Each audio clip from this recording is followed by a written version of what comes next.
ماں باپ کے نافرمان کی نہ دنیا ہے نہ آخرت۔ ایک صحابی ہے، یا رسول اللہ میرا باپ نا میری کمائی میں سے خرچ کرتا، مجھ سے پوچھتا ہی نہیں، اور شرعاً قانوناً اگر میری کمائی میرے باپ کی جو کمائی ہے یا زمین ہے جائیداد ہے اس سے الگ میں نے اپنی محنت سے کوئی کمائی کی ہے، وہ میری ذاتی چیز ہے، قانوناً میرے باپ کو بھی پوچھنا چاہیے کہ بیٹا یہ تمہاری چیز میں لے سکتا ہوں، یہ پیسہ میں استعمال کر سکتا ہوں، قانون یہ ہے۔ تو اس نے قانون کی بات کی کہ میرا باپ میرا مال اٹھا کے خرچ کر دیتا، مجھ سے پوچھتا ہی نہیں۔ آپ نے کہا اس کے باپ کو بلاؤ۔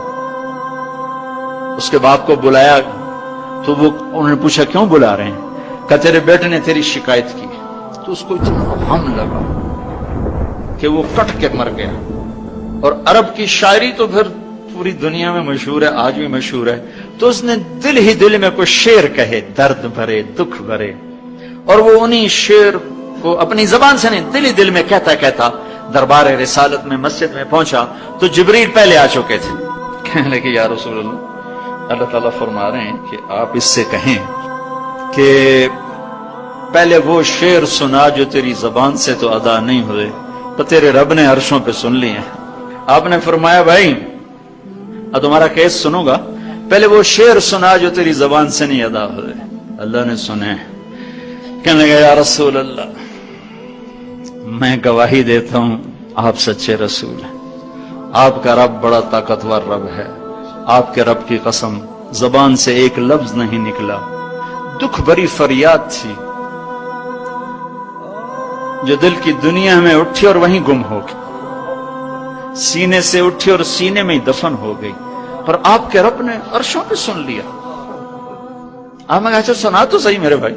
میں کہا جی میں نے کہا بچے جس دن تو پیدا ہوا اس دن سے ہم نے اپنے لیے جینا چھوڑ دیا، ہم نے تیرے لیے جینا شروع کیا۔ گرمی سے لڑے، سردی سے لڑے، موسموں سے لڑے، حالات کے آہنی پنجوں سے رزق نکالا، جبڑوں سے رزق نکالا، جوانی کو قربان کیا، صحت کو قربان کیا، اپنے جذبات کو سلا دیا، تیرے چہرے کی ایک مسکراہٹ دیکھنے کے لیے ساری ساری رات کام کیا، سارا سارا دن کام کیا، کبھی دھوپ میں کبھی سردی میں، کبھی گرمی سے لڑا کبھی سردی سے لڑا، کبھی موسم سے لڑا کبھی بھوک سے لڑا، تجھے کھلایا خود بھوکا رہا، تجھے پلایا خود پیاسا رہا، تجھے چھاؤں میں لٹایا خود دھوپ میں بیٹھا، تجھے سکھ پہنچایا خود دکھ جھیلا، میری تو زندگی پھر تیرے لیے ہوگی، میں نے اپنے لیے جینا چھوڑ دیا۔ جب کبھی تو بیمار ہوا تو ساری رات میں اور تیری ماں تیرے سرانے بیٹھ کے دھڑ دھڑ دل دھڑک رہے ہوتے تھے، کہیں مر نہ جائے، کچھ ہو نہ جائے۔ ہسپتال پہنچیں، ڈاکٹر کو بلاؤ، ٹیکسی بلاؤ، گاڑی بلاؤ، رکشہ بلاؤ، جلدی سے ہسپتال پہنچاؤ۔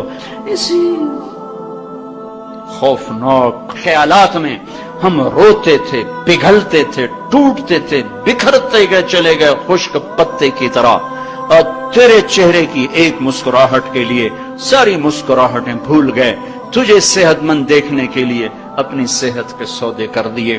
اور اس طرح ایک دن نہیں گزرا، یہ شب و روز گزرے، دن اور رات گزرے، لیل و نہار گزرے، بہار و خزاں گزری، رت بدلی، موسم بدلے، بادل اندھیری، بارش آئے اور گئے، یہاں تک کہ تو پروان چڑھتا گیا، میں ڈھلتا گیا، تجھ میں جوانی میں رنگ بھرا اور بڑھاپے نے میرے سارے رنگ نوچ لیے۔